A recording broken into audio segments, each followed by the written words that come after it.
Let us talk about Adhyayanam. అధ్యయన పలకరింపుకు ఆహ్వానం. వారాంతం కనుక ఎప్పట్లాగే అధ్యయన పలకరింపుతో మేము ముందుకు వస్తూ ఉన్నాను. ఈ వారం అంతా కూడా యోహాను సువార్తను చక్కగా విశ్లేషించుకోవటానికి దేవుడు అనుగ్రహించిన కృప కొరకు వందనాలు ఆచరిస్తున్నాను. త్రవ్వే కొద్దీ మరింత సమాచారం లభిస్తూనే ఉంది. దానిని సాధ్యమైనంత అధికంగా మీకు అందించడానికి ప్రయత్నం చేస్తున్నాను. ఈ క్రమంలో భాగంగా నిన్న మీకు చెప్పినట్లే వెబ్సైట్ డొమైన్ నిన్న కొనటం జరిగింది. వాస్తవానికి గతంలో ఒక 3 సంవత్సరాల పాటు మనం వెబ్సైట్ని మెయింటైన్ చేసుకుంటూ వచ్చాం. అంటే వెబ్సైట్ ఉండాలి అనేది నా కోరిక, మెయింటైన్ చేసుకుంటూ వచ్చాం. గుంటూరులోనే దాన్ని మనం లాంచ్ చేసుకున్నాం. మన కోర్ కమిటీ మెంబర్ పృథ్వీ వాళ్ళ చర్చిలో లాంచ్ చేసుకున్నాం. అప్పుడు ఆ వెబ్సైట్ డిజైనింగ్ వాటన్నింటికి సహకరించిన భరత్ అనే ఆ సోదరుడు కూడా దానిలో పాల్గొన్నాడు. ఆ తర్వాత ఆ కంపెనీని వాళ్ళు, అంటే ఆ ఫామ్ని వాళ్ళు క్లోజ్ చేసుకున్నారు. ఆ క్లోజ్ చేసే క్రమంలో దాన్ని మళ్ళీ పట్టించుకోలేదు వాళ్ళు. ఎన్నిసార్లు జాన్సన్ పదే పదే ఫోన్ చేసి ప్రయత్నం చేసినా అందుబాటులో రాలేదు. క్లోజ్ చేసేసామని చెప్పి అన్నారు. సరే, నాకు ఈ మధ్య యాదృచ్ఛికం అనే అంటున్నానులే, యాదృచ్ఛికంగా వేణు అనే ఆ పిల్లాడు పరిచయం అయ్యాడు. ఎందుకో వాడిని చూడగానే వాడితో సాంకేతిక అవసరాలు ఉంటాయి అని అనిపించింది నాకు. అందుకని నేను గుంటూరు వచ్చినప్పుడు ఒకసారి ఫ్రీగా కలువురా బిడ్డ అని చెప్పాను. నిన్న కలవటం జరిగింది. నిన్న కలిసి వెబ్సైట్ గురించి మాట్లాడితే ఇంకా వెంటనే సెర్చ్ చేశాడు. వాడు మార్కెటింగ్లో మంచి అనుభవం ఉన్న పిల్లవాడిలాగా కనపడుతున్నాడు. మంచి బుక్ పబ్లిష్ చేశాడు. వెంటనే గోడాడీలోకి వెళ్ళి డొమైన్ సెర్చ్ చేస్తే చిత్రం ఏంటంటే 2 లభ్యతలో ఉన్నాయి. 2 అంటే మనం గతంలో ఏదైతే వెబ్సైట్ని మెయింటైన్ చేసామో, అంటే అధ్యయనం .in.org అని అలా మనం చేసాం. అప్పట్లో .org దొరకలా, ఎంత ప్రయత్నం చేసినా కానీ. అంటే ఎవరో తీసేసుకున్నారు, వాళ్ళు కూడా వదిలేసినట్టున్నారు. సో చూడగానే వెంటనే అధ్యయనం .org అది మంచిది, పైగా గోడాడీలో దొరికింది. వాళ్ళ దగ్గరే మనం కొనుక్కున్నాం దాన్ని. ఇక దానికి సైట్ బిల్డప్ చేయాలి. సైట్ బిల్డప్ చేయడానికి నేను అడిగాను, సైట్ బిల్డప్ చేయటం ఎలాగా అంటే, మార్కెటింగ్ వాడు కాబట్టి చాలా మెడికోలే చెప్పాడు. అంటే మనం కొంచెం రాజీ పడి మన వాళ్ళు ఎవరి చేతన్నా చేయిద్దాము అది ఇలా అనుకుంటే స్టాండర్డ్స్ కొంచెం ఇబ్బందికరంగా ఉంటాయి. ఒకటి. రెండోది, ఎప్పటికప్పుడు అప్డేట్ చేసుకోవడం కూడా కొంచెం కష్టంగా ఉండొచ్చు అండి. అందుకని ప్రొఫెషనల్ చేతే చేయిద్దాం, బట్ యాక్సెస్ మనకు ఉండేటట్టు. గతంలో కూడా గత వెబ్సైట్ పోవడానికి కారణం ఏంటంటే ఆ డొమైన్ ఐడి కానీ పర్టికులర్స్ కానీ మన దగ్గర లేవు.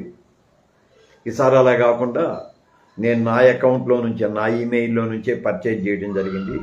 సో ఒకవేళ ఇప్పుడు దాన్ని డెవలప్ చేసేవాళ్ళు మధ్యలో మానేసిన మళ్ళీ వేరే ఇంకొకరి ద్వారా దాన్ని కంటిన్యూ చేయడానికి వీలుంటుంది. అందుకని నేనే నా ఈమెయిల్లో నుంచే, అధ్యయనం ఈమెయిల్లో నుంచే దాన్ని పర్చేజ్ చేయడం జరిగింది. ఒకేసారి ఏడాది ఎందుకనే ఉద్దేశంతో ఒకేసారి 3 సంవత్సరాలకు ఆ డొమైన్ని కొన్నాము. అధ్యయనం .org డొమైన్ని 3 సంవత్సరాలకి కొన్నాము. నా దగ్గర నా ఏంటది ఫోన్పేలో కొంచెం డబ్బులు ఉన్నాయి. అందుకని వెంటనే ఉన్నాయి కాబట్టి వెంటనే ఏం ఆలస్యం చేయకుండా కొనేసాను. 5,700 5,800 అనుకుందాం. అటు ఇటుగా కొంచెం తక్కువే 5,800 పెట్టి డొమైన్ కొనేసాం. డొమైన్ కొనేసిన తర్వాత దాన్ని డెవలప్ చేయాలి, అంటే మంచి వెబ్సైట్ చేయాలి. మంచి వెబ్సైట్ అనే మాట ఎందుకు అంటున్నానంటే, ఇప్పుడు మనం సేకరిస్తున్న సమాచారంతో, ముఖ్యంగా యోహాను సువార్త మీద చాలా అద్భుతమైన సమాచారాన్ని, అద్భుతం అని నేను అనుకుంటున్నాను, అద్భుతమైన సమాచారాన్ని ఏఐ ద్వారా మనం ChatGPT, గ్రోక్ సహకారంతో సేకరిస్తూ ఉన్నాం. అవి మళ్ళీ అధ్యయనాన్ని మరింత లోతుగా పరిశీలించడానికి వీలు కలిగిస్తుంది. సో ఆ సమాచారం అంతటితో ఒక మంచి కోర్స్ లాంటిది, స్టడీ కోర్స్ లాంటిది మనం తయారు చేసి మన డొమైన్లో లేకపోతే మన వెబ్సైట్లో పెడితే అందుబాటులో ఉంటుంది అని. విశ్వవ్యాప్తం అంటే తెలుగు తెలిసిన వాళ్ళందరికీ అందుబాటులో ఉంటుంది. ఇంకా చెప్పాలంటే ఇవాళ రేపు తెలుగనే కాదు, దాన్ని మన తెలుగు స్క్రిప్ట్ని ఏఐకి ఇచ్చి ఏ భాషలో దాన్ని తర్జుమా చేయమంటే ఆ భాషలో తర్జుమా చేస్తుంది. సో ఇంగ్లీష్లో, తెలుగులో కూడా మనం మన వెబ్సైట్ని క్రియేట్ చేయొచ్చు, మన మెటీరియల్ని కూడా దాంట్లో పెట్టవచ్చు. సో అది అనేక మందికి ఉపయుక్తంగా ఉంటుంది అని నేను అనుకుంటున్నాను. కారణం ఏంటంటే సాంకేతిక పరిజ్ఞానాన్ని వాడటం ఒకటి, ఎక్కువ మందిని రీచ్ అవ్వటం ఒకటి, మన పరిధిని కాస్త విస్తృతం చేసుకోవటం ఒకటి. పైగా ఇంత పరిశోధన చేసి ఇది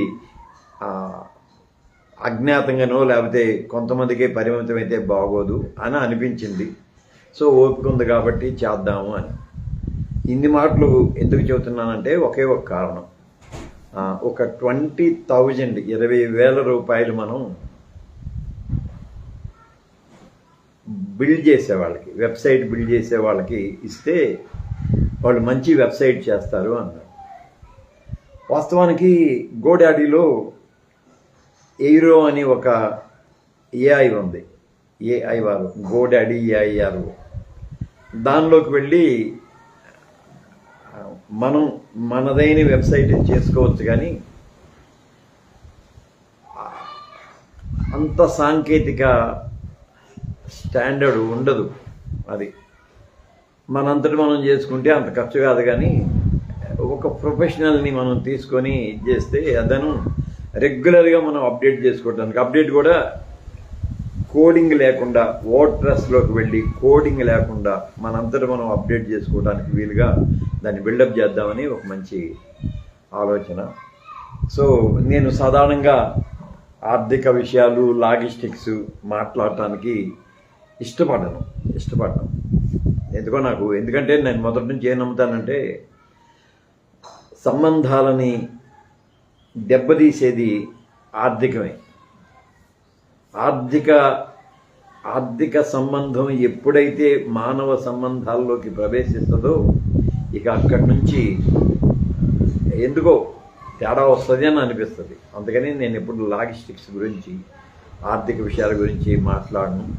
అందుకే నేను నాకున్న వనరుల్లో ఎంత ఎక్కువ మనం ఇవ్వగలమో దానికే ప్రయారిటీ ఇస్తూ ఉంటాను. కానీ యోహాను సువార్త అధ్యయనము, తర్వాత ఈ సాంకేతిక పరిజ్ఞాన లభ్యత, వీటన్నింటినీ దృష్టిలో పెట్టుకొని చేద్దాం అనిపించింది. నాకేమనిపించిందంటే, ఇది just my proposal only, it is only my proposal. నేనేమంటున్నా అంటే, దాదాపు ఒక 50 మంది పైగా మనకి గ్రూప్లో ఉన్నారు. సరే, గ్రూప్లో ఉన్న వాళ్ళందరూ సీరియస్ మెంబర్సా అని నేను అనలేను, అన్నా కూడా బాధపడతారేమో. It's okay. సో ఒక 20,000 అంటే నేనేమనుకున్నా అంటే, ఒక 40 మంది తలా ఒక 500 రూపాయలు కాంట్రిబ్యూట్ చేసుకుంటే, డొమైన్ నేనే వేసుకున్నా. డొమైన్కి నాకేమీ ఇవ్వద్దు, అది మై కాంట్రిబ్యూషన్. 3 ఏళ్లకి 5,000 అంతే 5,800 ఎంతో అయినాయి. అది డొమైన్ నేను పే చేసేసాను కాబట్టి ఇంకా దానికి ఇబ్బంది లేదు. అది కాకుండా బిల్డ్ చేయడానికి, ఇది బిల్డప్ చేయడానికి వెబ్సైట్కి 20,000 అవుతాయి అని అన్నాడు. సో తలా కాస్త మనం దానికి షేర్ చేసుకోమని అడుగుతున్నాను. లైవ్లో ఎప్పుడు నేను చెప్పలేదు, కానీ బిడ్డ వజ్రారాధన ఉన్నాడు, వాడు నా స్టూడెంట్, వాడు BFLCలో నా స్టూడెంట్ బిడ్డ. ఆవిడకి ఏమనిపించిందో చాలా కాలంగా నాకు ప్రతి నెల ఒక 1000 రూపాయలు ఫోన్పే చేస్తూ ఉంటాడు. యానివర్సరీ 5th యానివర్సరీకి వాడు పంపించిన డబ్బులన్నీ అలా ఉంచి ఖర్చు పెట్టాను నేను. అందుకే ఎవరిని కాంట్రిబ్యూషన్ వద్దురా అసలు అంటే దానికి కావాల్సినవి నేనే ఇస్తాను చెప్పాను వాళ్ళకి. నాకు ఇట్లా వాడు ప్రతి నెల పంపిస్తున్నాడు, అందుకని ఆ డబ్బులు దీనికి వాడుతున్నాను అని చెప్పాను. వజ్రరావు లైవ్లోనే ఉన్నాడు, బిడ్డకి నేను ఆశీస్సులు అందిస్తున్నాను. అందుకని వెబ్సైట్ బిల్డ్ చేసుకుందాం, మంచి వెబ్సైట్ బిల్డ్ చేసుకుందాం. మళ్ళీ ఏఐ సమాచారాన్ని లేకపోతే అసలు దీన్ని మళ్ళీ క్రమబద్ధీకరించి తెలుగులో ఏంది ఏఐ సాయంతో అసలు ప్రపంచంలోనే అన్ని భాషల్లోకి తర్జుమా అయ్యే అవకాశం ఉంది. ఇంగ్లీష్లో కూడా మనం దాన్ని అప్లోడ్ చేద్దాం, అనేక మందికి ఉపయుక్తంగా ఉంటుందని ఇవాళ అధ్యయన పలకరింపులో ఈ విషయాన్ని మీకు నేను చెబుతా ఉన్నాను. గ్రూప్లో దీనికి సంబంధించి గ్రూప్లోనే ప్రతిస్పందించండి. ఆ తర్వాత దీనికి సంబంధించిన కాంట్రిబ్యూషన్ ఏదన్నా ఉన్నా అంటే తలా మినిమం ఒక 500 ఇవ్వండి అని అంటున్నాను. 1000 రూపాయలకి మించి ఎక్కువైతే ఇవ్వద్దు. డబ్బులు ఎక్కువ పంపించమని అడగటం కూడా నాకు ఇష్టం లేదు మ్యాక్సిమం. ఎందుకంటే వాడు నిన్న దగ్గరే ఉన్నాడు, అరే బిల్డ్ చేసుకోరా ఇవన్నీ వెబ్సైట్ బిల్డ్ చేయాలంటే నేను 1000 ఇస్తానులే గారు అని అన్నాడు వాడు. అలాగా అందుకని 500, 1000 మధ్య ఇస్తే మనం అన్ని ట్రాన్సాక్షన్స్ అన్నీ లేకపోతే ఇవన్నీ కేవలం గ్రూప్లోనే జరపండి. వ్యక్తిగతంగా నాకు వద్దు, వ్యక్తిగతంగా నేను ఇష్టపడను, సాధారణంగా వ్యక్తిగతంగానే వద్దు. గ్రూపులోనే మనకి ఇన్ఛార్జ్ ఉన్నాడు కదా, ఫైనాన్స్ ఇన్ఛార్జ్ రమేష్ డేవిడ్ ఇట్లా బిడ్డ కూడా లైవ్లో ఉన్నాడు అనుకుంటున్నాను. సో తను ఆ గ్రూప్లో ప్రతిస్పందిస్తాడు, అప్డేట్స్ ఎప్పటికీ ఇస్తూ ఉంటాడు. మనం దాన్ని పూల్ చేసుకొని సాధ్యమైనంత త్వరగా మంచి వెబ్సైట్ని, పోయినసారి జస్ట్ ఇన్ఫర్మేటివ్ వెబ్సైటు, ఇప్పుడు అలా కాదు, ఒక ఉపయుక్తమైంది, అందరికీ అవసరమైంది, both English and Telugu courses కూడా మనం ఆఫర్ చేద్దాం. వాటన్నిటికీ సంబంధించి ఒక మంచి వెబ్సైట్నే తయారు చేద్దాం. ఓకే, లైవ్లో ఉన్న బిడ్డలందరికీ కూడా వందనాశీస్సులు చెల్లిస్తూ ఉన్నాను. బిడ్డ Kavitha Nitla, Ramesh David Nitla and family, అలాగే మన program committee incharge Rajasekhar Vejanla, Sunil Kola, అమ్మ ప్రసన్నమ్మ, తర్వాత అమృతపూడి జాషువా, వజ్రారావు, బిడ్డ ఇస్రాయేలు, అందరికీ హృదయపూర్వకమైన వందనాశీస్సులు చెల్లిస్తున్నాను.